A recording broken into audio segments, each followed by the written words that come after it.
తండ్రి అయిన దేవుని నుండియు ప్రభువైన యేసుక్రీస్తు నుండియు కృపా సమాధానములు మీకు కలుగునుగాక.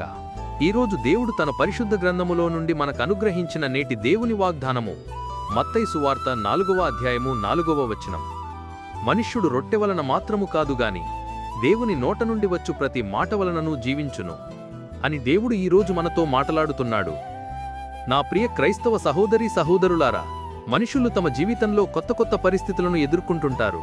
కొత్త కొత్త మనుషులను, మనుష్య స్వభావాలను, జీవన విధానాలను, సంస్కృతులను ఎదుర్కొంటుంటారు. అయితే మనిషి ఆయా నూతన పరిస్థితులను ఎదుర్కొనుటకు ఇబ్బంది పడతాడు. వాటిని చక్కటి సమతుల్యంతో అర్థం చేసుకోవటం ఇంకా కష్టం.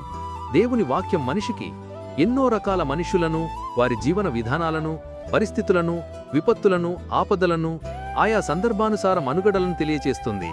నా ప్రియ స్నేహితులారా, దేవుని మాట లేకుంటే మంచితనము, మనిషి మనుగడ రెండూ బ్రతికుండేవి కావు. దేవుని మాట మీద ఆధారపడి జీవించుము, అప్పుడు నీవు నిత్యము బ్రతికెదవు. అట్టి కృప దేవుడు మనందరికీ ఎల్లవేళలా దయచేయునుగాక. ఆమెన్. ప్రార్థన. మహాపరిశుద్ధుడైన మా దేవా, దయగల మా తండ్రి, నేడు మీరు మాకనుగ్రహించిన ఇట్టి వాగ్దానాన్ని బట్టి ముందుగా మీకు వేలాదిగా స్తోత్రములు చెల్లిస్తున్నాను.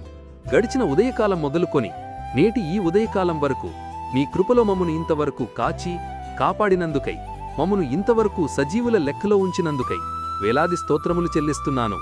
ఈరోజు మేము చేయబోతున్న పనులన్నిటిల్లోనూ, మా రాకపోకల్లోనూ మీరు మాకు తోడుగా ఉండండి. ప్రతి విధమైన దుష్టునిబంధకాల నుండి మమ్మను విడిపించండి. ప్రతి విధమైన వ్యాధి, బాధ, బలహీనతల నుండి విడిపించి సంపూర్ణ స్వస్థత అనుగ్రహించమని ప్రార్థిస్తున్నాను. ప్రతి ఒక్కరి కుటుంబాల్లో ఆర్థిక ఇబ్బందుల నుండి లేవనెత్తి క్షేమాభివృద్ధిని దయచేయమని నజరేయుడైన యేసయ్య నామంలో ప్రార్థించి వేడుకొనుచున్నాను పరలోక పరమతండ్రి. ఆమెన్.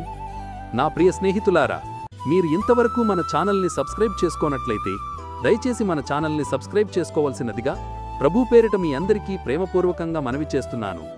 దేవుని కృప, ఆయన కాపుదల, నిత్య సన్నిధి సదాకాలం నీకు తోడై నడిపించునుగాక. ఆమెన్.